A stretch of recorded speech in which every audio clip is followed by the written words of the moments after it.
Bonjour, nous allons étudier ensemble la deuxième sikha dans la parasha de Vayakel, dans Chelek Chaf Aleph de l'écoute des sikhot. Dans le Zohar de notre parasha, parasha de Vayakel, nous raconte l'histoire suivante. Une fois,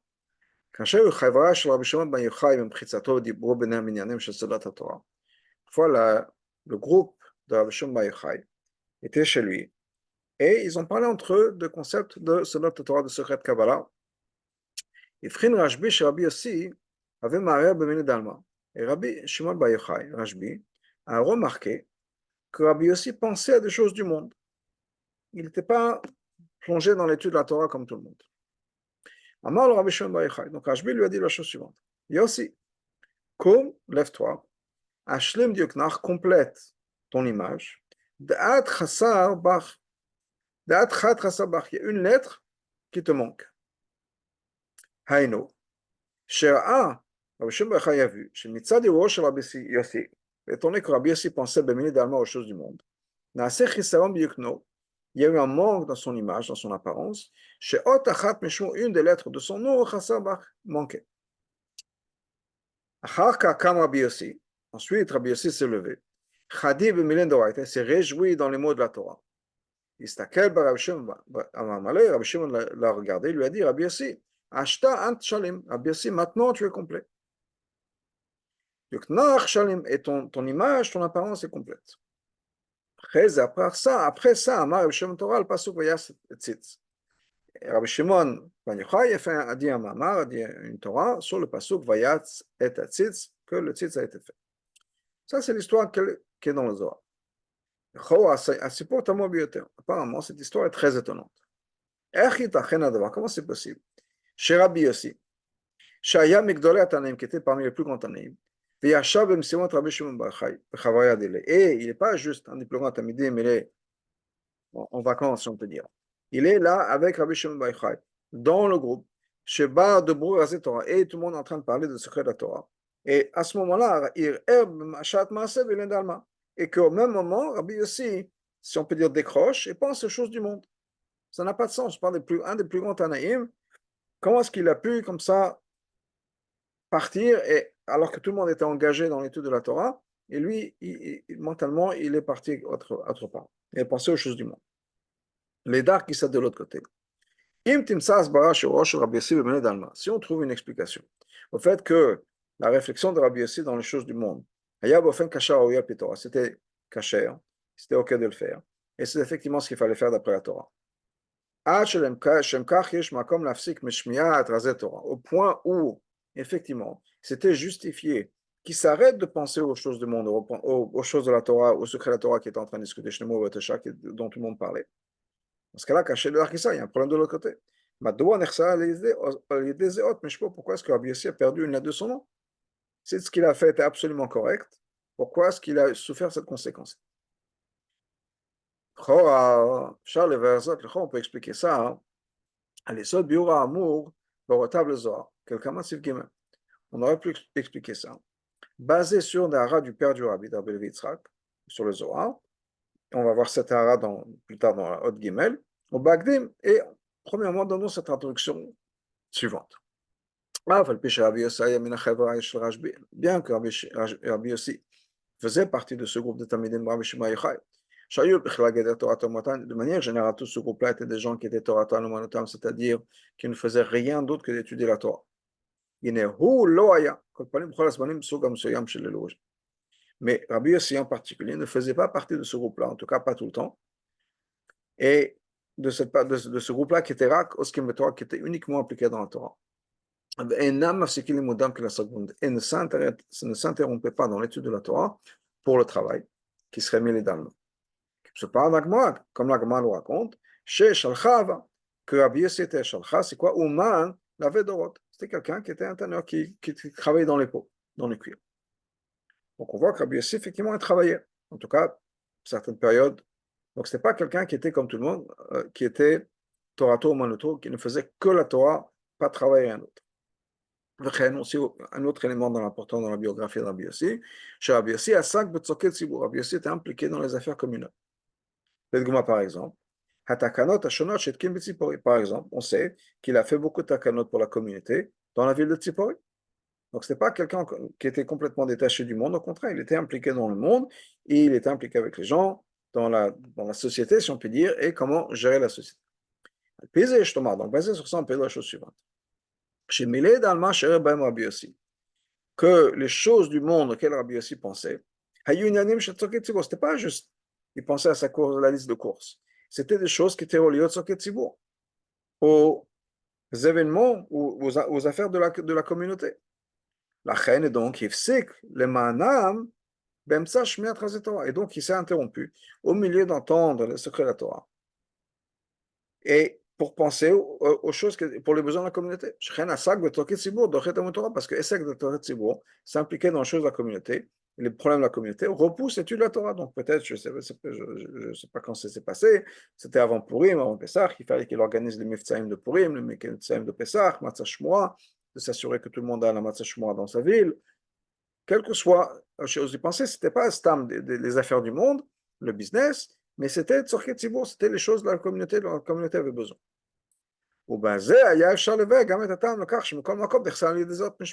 Et si on va avec cette explication, ça nous permet d'expliquer aussi pourquoi il a eu un manque d'une lettre de son nom. Pourquoi? Le fait que être impliqué dans le Tzorket Tzibour et le travail de la communauté, le travail communal, effectivement repousse l'étude de la Torah. Ça, c'est uniquement pourquoi? Parce qu'il y a le bénéfice de la communauté. Mais pour la personne qui doit abandonner son étude de la Torah pour s'impliquer dans les affaires de la communauté, Haloula, les garem, ça pourrait causer, par le fait qu'il est impliqué dans ses affaires communales, Yerida, ça peut impliquer, ça veut lui causer une descente peut-être. Au point où Chazal nous dit, que si tu vas mettre les affaires communautaires et communautaires sur une personne, peut-être que la personne, de certaine manière, va se finir, va s'autodétruire. Parce qu'on est tellement impliqué dans les choses, il n'a plus le temps d'étudier, il est censé lever de l'argent, lever des fonds pour payer certaines choses, s'occuper de ça, arranger les mifsaïm, arranger la distribution, commander des matzot, il va donc impliquer avec les bateaux et la commande et la fabrique de matzot, et est-ce que le conteneur est arrivé ou pas, il n'y a plus le temps d'étudier. Donc, et non seulement on a plus le temps d'étudier, on a la tête dans quoi?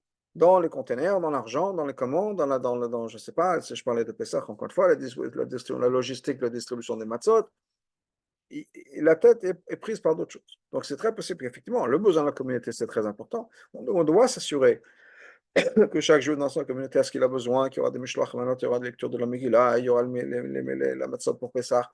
C'est très important et ça repousse l'étude de la Torah. Il ne peut pas dire, non, je ne m'occupe pas de tout ça, j'ai mon shiur. Non, il faut faire ça. Mais de l'autre côté, ça ne veut pas dire que la personne ne peut rien. Comme effectivement on trouve ça, il y a un précédent dans la Torah, Mordechai. On a expliqué ça longuement dans d'autres sikhot. Mordechai, une fois que l'histoire d'Aman était finie, il aurait pu dire, ok, maintenant j'ai fait mon job, je rentre au Sanhedrin, je rentre à l'Yeshiva. Non, il a continué son job d'être le second du roi. Pourquoi? Parce que ce travail-là qu'il a fait, cette responsabilité qu'il avait, d'arrêter, enfin d'être Mevatel Talmud Torah, d'étudier moins, et de se rentrer dans ses affaires communautaires, c'est rentrer dans la politique, ce qu'il a fait, c'était pour le bien du peuple juif. Et ça, c'est Dochet Talmud Torah, ça repousse l'étude de la Torah. Mais malgré tout, mais lui-même a une descente. Regarde, moi, il est descendu de niveau par rapport au Chachamim. Et dans le Hara 29, le Rabbi nous ramène Hara 21, pardon, pas 29, 21, Rashi dans Megillah là-bas, que dans la liste qu'on a des membres du Sanhedrin, qui sont marqués dans Ezra Nehemia, au début, il est mentionné comme numéro 4 du Sanhedrin, et plus tard, il va devenir numéro 5 du Sanhedrin. Ça veut dire qu'il est tombé d'un niveau dans l'importance des Chachamim. Il n'était pas numéro 1, il n'était pas numéro 2, pas numéro 3, il était numéro 4 sur tous les Sanhedrin, mais maintenant, il a baissé d'un niveau. Donc, c'est vrai qu'effectivement, il a dû s'impliquer dans la politique. Et c'était sa Messirut Nefesh, et c'est ce qu'il fallait faire, et c'était absolument le besoin de l'époque et du moment, il n'y a aucun souci. Mais de l'autre côté, en tant que membre du Sanhedrin, il est plus au même niveau, il est plus impliqué dans la Torah, etc., il a perdu un niveau. Donc, le fils, je parce qu'il a perdu effectivement cette grandeur d'être Torato monoto, d'être continuellement impliqué dans la Torah, et il a perdu ça. Donc, ça nous permettrait d'expliquer qu'effectivement, il faut le faire, mais ça ne veut pas dire qu'il n'y a pas de conséquences pour la personne. Donc, Rabbi aussi, c'est là où on en est pendant la Sikha, Rabbi aussi, effectivement, il était au sec Benyané d'Alma, c'est-à-dire il était au sec dans les Tzorkei Tzibur. Ça ne veut pas dire qu'il n'y a pas eu de conséquences, il y a eu que cette lettre-là qui a disparu de son nom.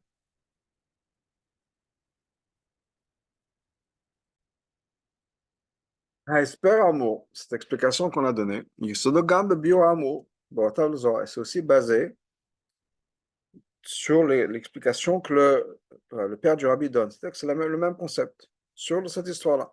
C'est pour Anna.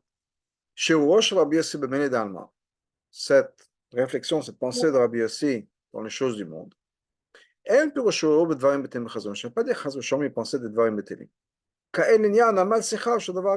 C'était quelque chose qui est relié avec Amal Sikha, quelque chose qui est très extrêmement important, extrêmement grand.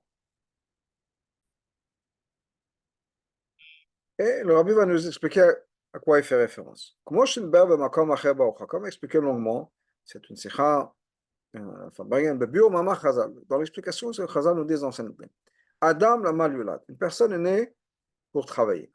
Travailler dur. Ensuite, dans la Gemara, continue. Quel effort on est censé faire? Est-ce que c'est l'effort dans la Torah? D'abord, est-ce que c'est Amal Melacha ou Amal Torah? Est-ce que c'est Amal Torah ou Amal Sikha? Non. Est-ce que c'est Amal les efforts dans la Torah? Ou bien Amal Sikha les efforts par la parole, de la bouche? Omer, la Amal Torah Nivra. Et la réponse, et la Gemara nous dit que non, au bout du compte, c'est le Amal le plus important, c'est Amal Torah, l'effort dans la Torah. Le fait que la Torah considère que Amal Sikha pourrait être une avamina, pourquoi est-ce que la personne a été créée? Juste pour Amal Sikha. On comprend que c'est quelque chose de très important. Sinon, la Gemara ne va pas dire peut-être que la personne est née pour ça. Effectivement, on a trouvé quelque chose de plus important. Mais certainement, ça fait partie des choses importantes. Et encore plus que ça. Même d'après la conclusion de la Gemara, l'Amal Torah Nivra, que la personne a été créée pour Amal Torah, pour travailler dur dans la Torah. Ça ne veut pas dire qu'Amal Sikha, ça ne vaut rien du tout. C'est juste pour nous dire que quoi? Que Amal Sikha, juste les efforts de la bouche, la parole, tout ça seul, ce n'est pas le but de la création du monde. Mais ça ne veut pas dire que c'est quelque chose de pas important. Au contraire, afin de pouvoir réussir dans cette malade d'Amal Torah, on a besoin d'abord de passer par Amal Sikha, par l'effort de la parole, la communication. On va voir ce que ça représente aussi, cette idée de Sikha. Et non seulement ça, mais Amal Sikha, c'est quoi? On accomplit aussi la Sikha en haut, que Hachem parle. Haïno, et Amirat, quand nous on parle, le résultat c'est que Hachem parle, et qu'est-ce que Hachem nous dit? C'est les Asar Mamot, les 10 paroles de création par lesquelles Hachem crée le monde. Qui viachol, que Moshe Amevay a besoin de Betania, qui viachol, si on peut dire, que par nos actions, on fait en sorte que Hachem crée le monde, comme la Moshe nous explique dans Tania. Sha'asara Mamot Mulbashim Tamid Bolam Yetavuto, la Chayato le Kaimo, la Asar Mamot, les 10 paroles que Hachem a créées, que Hachem a prononcées, pardon, pour créer le monde, sont constamment derrière le monde pour le faire exister et vivre. Zéo Perush Mille d'Alma. Et c'est ça, c'est Mille d'Alma, les choses du monde auquel Rabbi Yossi pensait. Asara Mamarot, Haborem et Taolam lo Bashimbo. Ces 10 expressions, les 10 paroles qu'Hachem a prononcées, qui sont là pour créer le monde. Hachenekhaim Mille d'Idiotas, qu'on appelle Mille d'Idiotas, des mots dans le Zohar, qui sont des choses simples.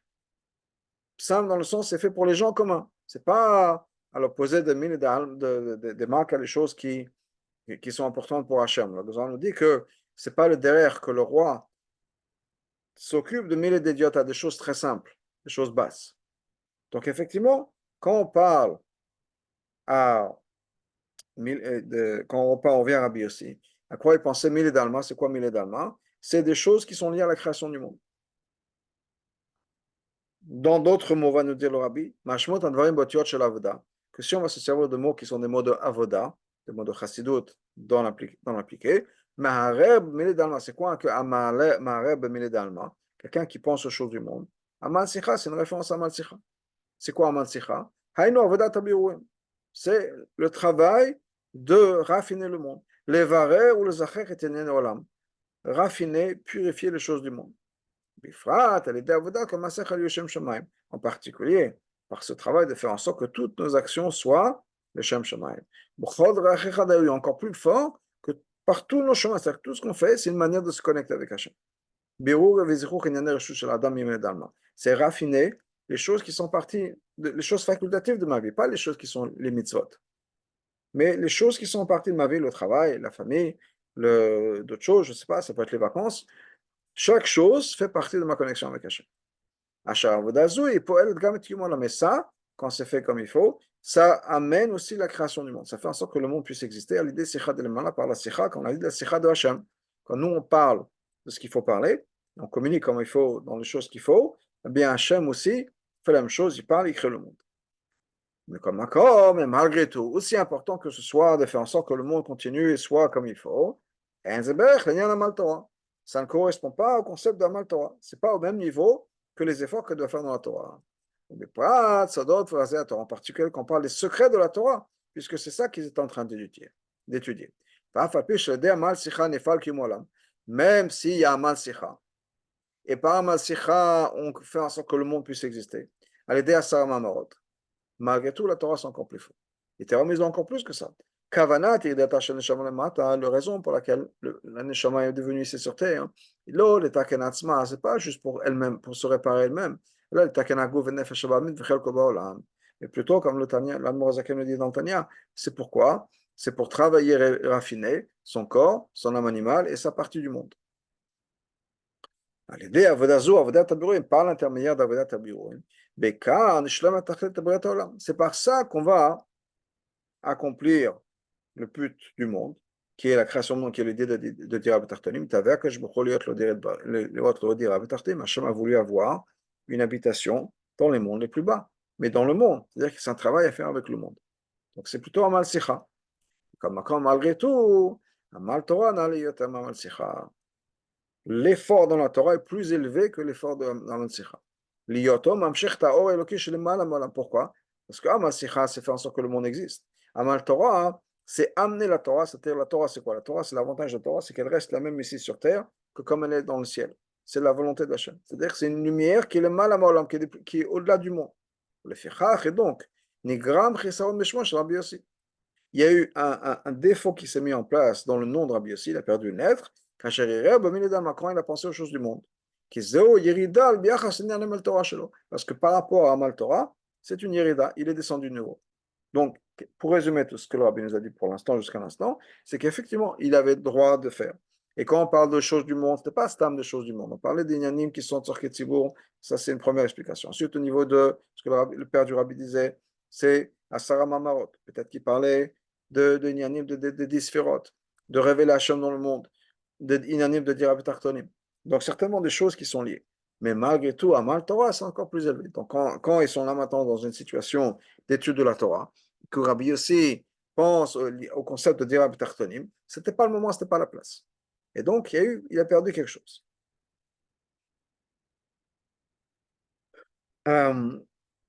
אמנם בעומק יותר אין זה ביור מספיק על כך שעוד חד חסר בה.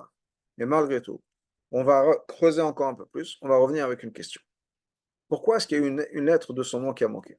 En lui. Qu'est-ce qu'on vient d'expliquer? Parce qu'on va nous dire, il a fait ce qu'il fallait faire. C'était peut-être pas le bon moment, mais il a fait ce qu'il fallait faire. Maintenant, voilà ce que Rabbi nous dit.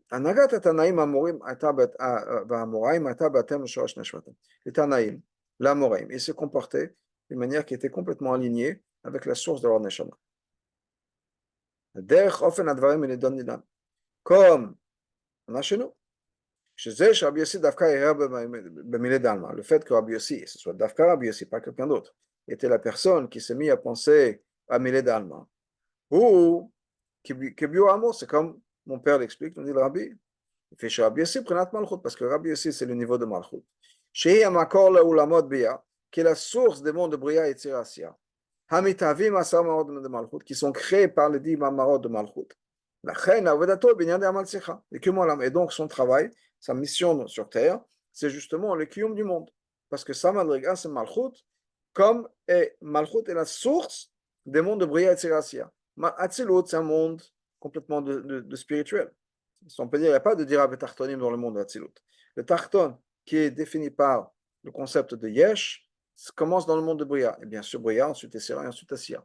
Donc Rabbi aussi, qui est dans cette idée de Dira Tartonim, qui est la personne qui est impliquée dans ce lien. Pourquoi? Parce que lui vient de Malchut, qui est justement la sphira dans Atzilut, qui va donner sa place au monde et créer le monde. Maintenant, ce que nous dit Rabbi, la chose suivante. Étant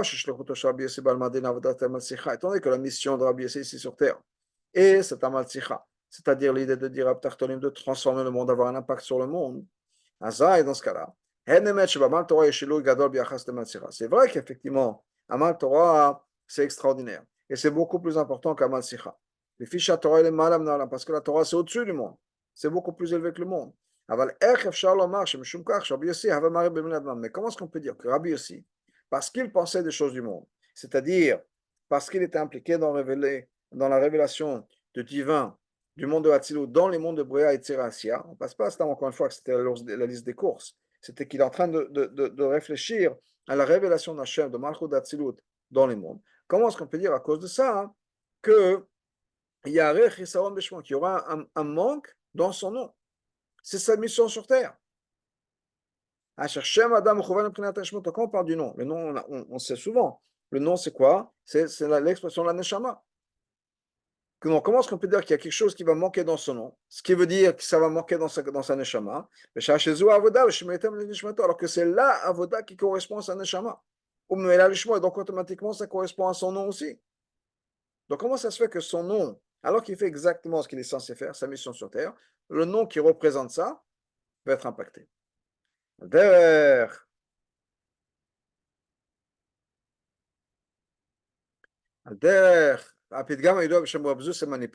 Comme on connaît le mot, le vent de Rabbi Yossi, Rabbi Yossi d'Anipoli.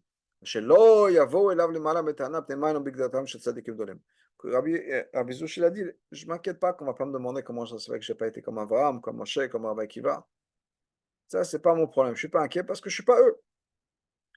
Donc, ça, ce n'est pas un problème. Son problème, c'est dit, qu'est-ce qui va se passer quand on va me demander pourquoi je ne suis pas moi-même? Ça,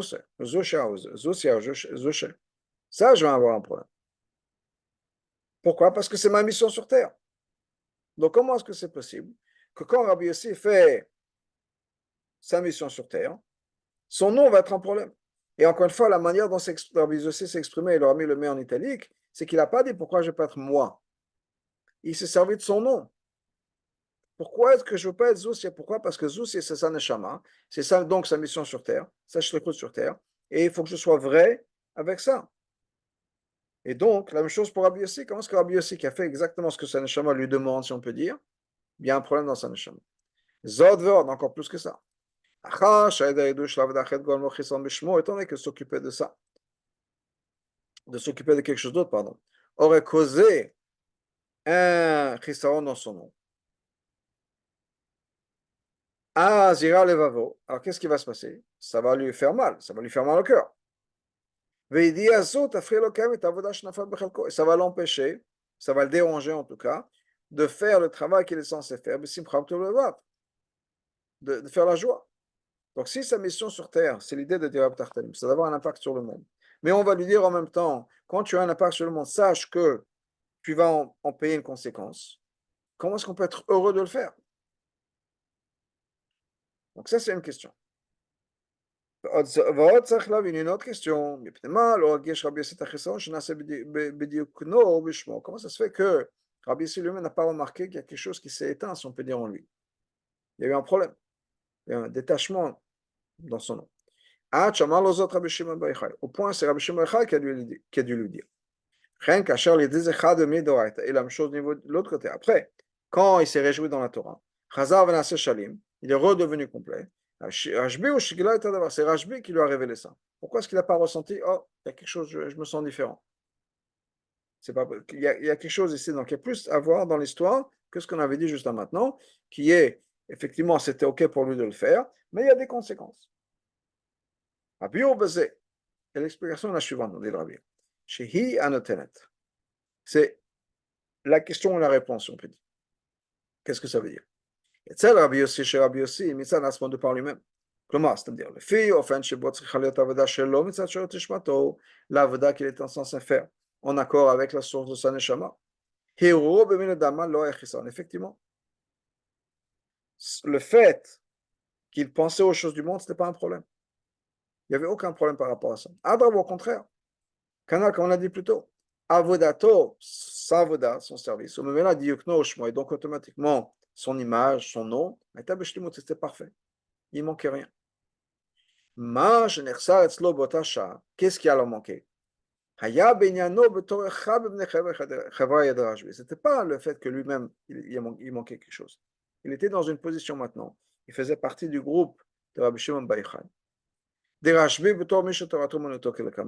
encore une fois, c'était quelqu'un qui était Torato Monoto. Pour lui, il n'y avait rien d'autre dans la vie que la Torah.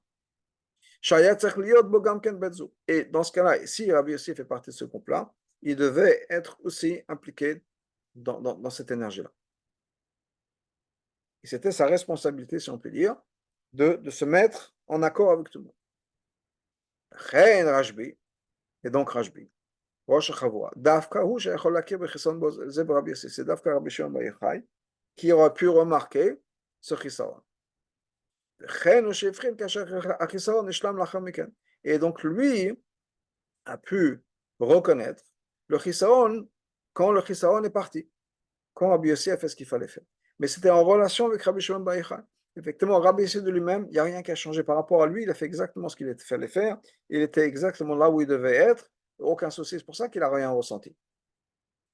À un niveau encore plus raffiné, plus élevé, au niveau de Rabbi Shimon Bar Yochai, il a remarqué quelque chose qui n'était pas exactement à 100%, et le Rabbi va nous expliquer exactement de quoi il s'agit.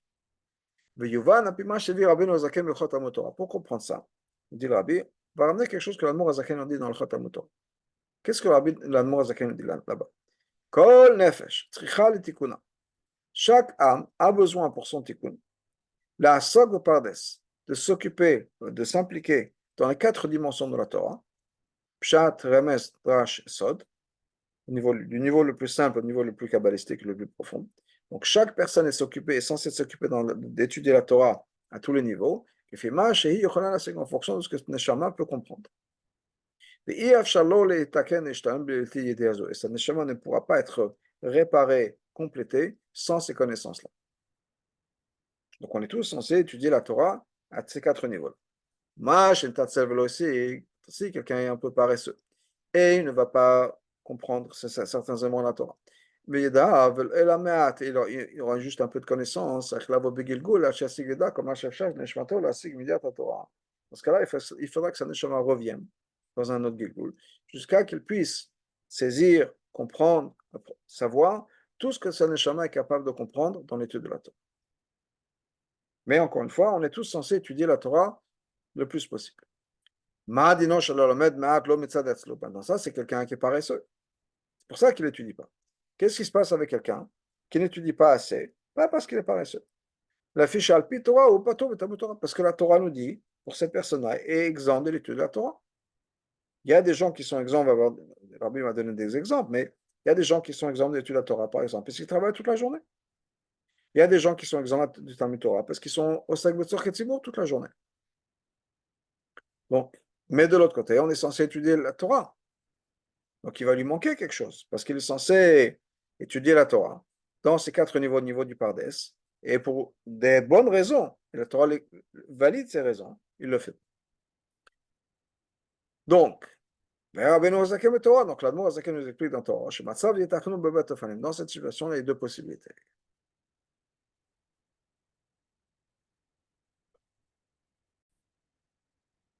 Alors, Aleph, première possibilité. Le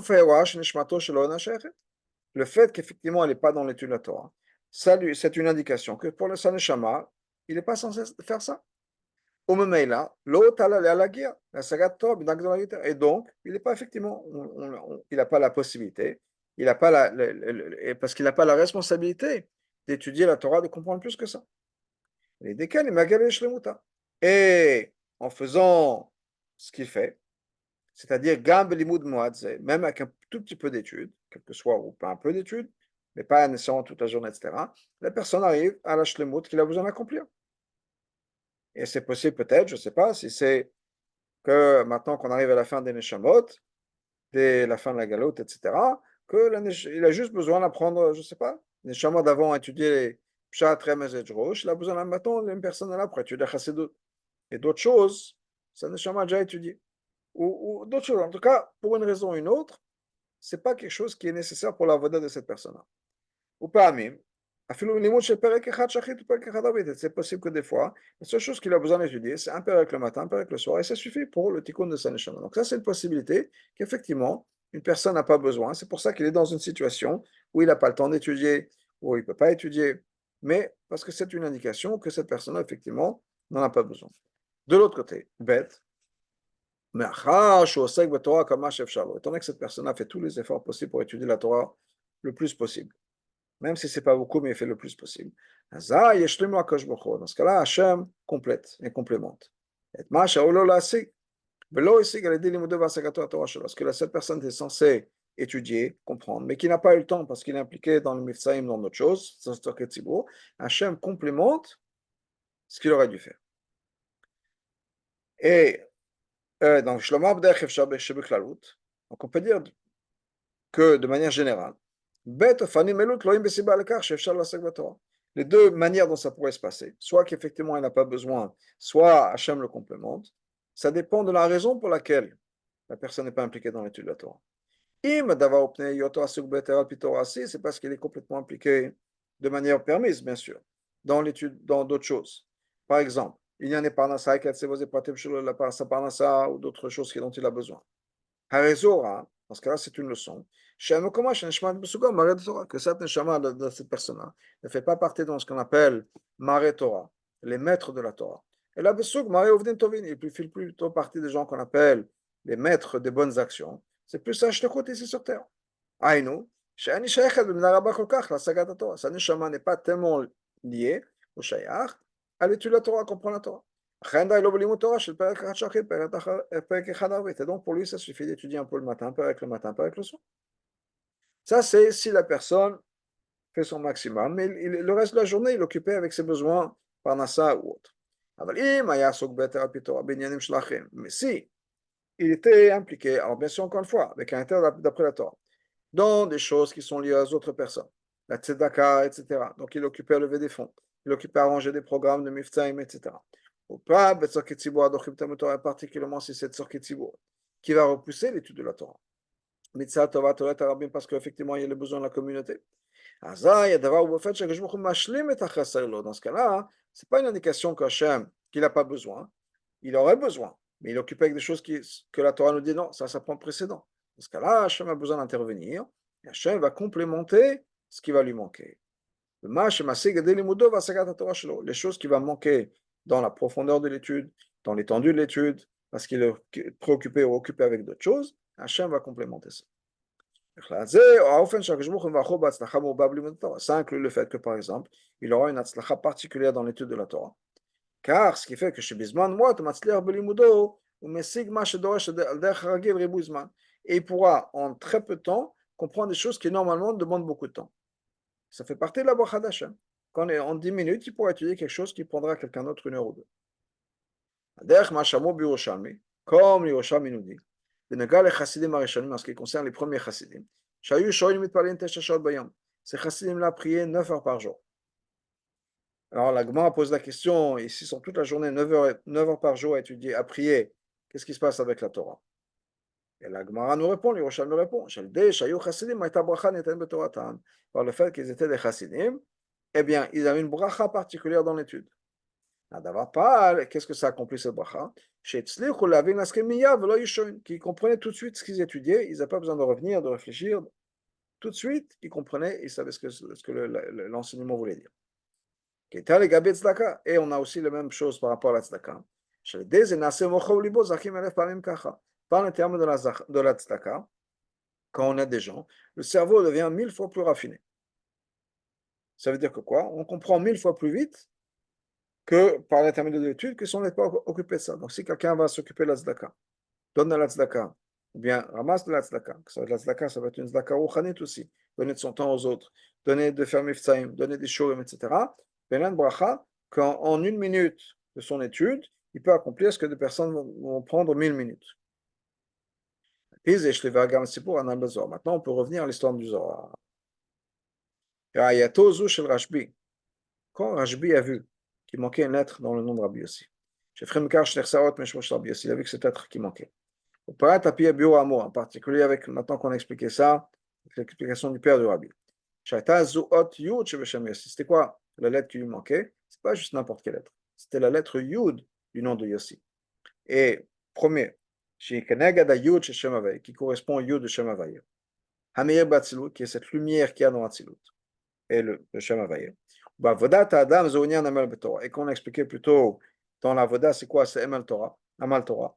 Être impliqué dans la Torah, Prat, Sodot, la Torah en particulier, les secrets de la Torah. Et ça, c'est le mal à Amal Sicha. C'est encore plus élevé que Amal Sicha qui représente Asara Mamarot Bikum Mekor Lamot Bia. Que Amal Sicha qui représente l'Amshacha de Hachem dans les mondes de Bria et Tzerasia. Ça, c'était l'idée de Rashbi, justement. Rashbi, c'est le monde d'Atzilut, le monde d'Amal Torah. Torato Monoto.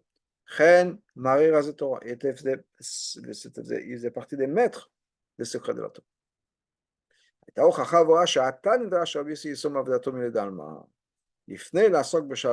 Torah. Quand Rashbi a vu qu'il y avait une lettre qui manquait dans le nom de Rabbi Yossi, ça veut dire quoi? Pour lui, c'était une indication. Maintenant, ce n'est pas le moment de penser à Malsir. Maintenant, tu es avec nous dans un endroit, dans une communauté, si on peut dire, où pour l'instant on est en train de s'impliquer dans la Torah, c'est là que tu dois être présent. Effectivement, sur Ketzibour, c'est important, etc. Mais ta place est là. Je ne sais pas, c'est mon idée à moi. Comme des fois, le rabbi parle des gens qui sont Torah Monoto, il dit c'est quoi la leçon? Nous, on n'est pas des gens qui étudient la Torah tous les jours, il n'y a rien d'autre. Effectivement. Mais quand on va prendre 10 minutes de la Torah, que ces 10 minutes-là soient Torah Monoto. 10 minutes-là, c'est comme Shabbat. Il n'y a pas de téléphone, il n'y a pas de stylo, il n'y a pas de travail. Ça peut être 10 minutes. Mais c'est 10 minutes où il n'y a rien d'autre que la Torah. Pendant ces 10 minutes-là, je suis Torah Monoto. Ben, c'est comme ça que je comprends ce que Rabbi nous dit dans cette opinion de Rabbi Shimon Bar Yochai. Rabbi Shimon Bar Yochai dit maintenant, Rabbi Yossi, toi tu es avec nous, tu es dans un shiur de Torah, ne pense pas à autre chose. C'est vrai que tu t'es occupé avec plein de choses très importantes. Et c'est ça ton Shorash Haneshama, etc. Mais maintenant, tu es dans ce shiur que Rabbi Shimon donne, ou la discussion de Torah. Si c'est ta place maintenant, c'est que tu as besoin d'être là et il faut que tu sois engagé. Tu ne peux pas penser à autre chose en même temps quand tu es en train d'étudier la Torah. Donc tu vas étudier, et non seulement tu vas étudier, mais tu vas étudier comme le Chavaya de Rashbi, Torah Manato. Pendant ces 10 minutes, pendant un quart d'heure, pendant 1 heure, pendant cette heure-là, il n'y a rien d'autre dans ta vie que la Torah. Et ça, c'est ce que, pour Rabbi Yossi, ce n'est pas un problème de penser aux besoins de la communauté. C'est effectivement le but de sa mission. Et ce que Rabbi Shimon Bar Yochai a vu, en tant que la tête de ce groupe-là, c'est que Rabbi Yossi est un peu désengagé. Il a dit, c'est pas ce qu'il faut faire. On peut dire peut-être encore plus que ça. Et peut-être que la raison pour laquelle Rabbi Shimon lui a dit, et si le Rabbi dit peut-être que c'était ça, bien sûr, c'est que maintenant c'est un moment privilégié dans l'étude de la Torah. C'est-à-dire, chez les mots de la Torah, que s'il étudiait maintenant, c'était un moment propice, et que l'étude qu'il aurait fait maintenant lui aurait ouvert des portes 1000 fois plus que ce qu'il aurait étudié à un autre moment. Et que pendant ce moment-là, il aurait pu apprendre toutes les choses dont il a besoin d'étudier. Il aurait pu les gagner pendant ce moment-là. Au lieu de réfléchir aux choses du monde, etc., ce qui, encore une fois, c'est très important. Mais là, il y avait une opportunité. Et il fallait qu'il profite de cette opportunité. Effectivement, c'est ce qui s'est passé. Rabbi Yossi est revenu dans cette atmosphère de l'étude de la Torah. Il s'est réjoui dans les mots de la Torah. Parce que il s'est passé ce que Rabbi Shimon lui a dit. Ant Shalim, tu es complet et ton image est complète. Je l'ai fait, ça veut dire quoi? Tu es complètement parfait. Il a pu compléter même le passé. Et toutes les choses qu'il a besoin de rattraper dans son étude parce qu'il était trop occupé avec autre chose, tout ça, ça a été accompli par le fait qu'il est revenu, qu'il s'est impliqué dans l'étude de la Torah.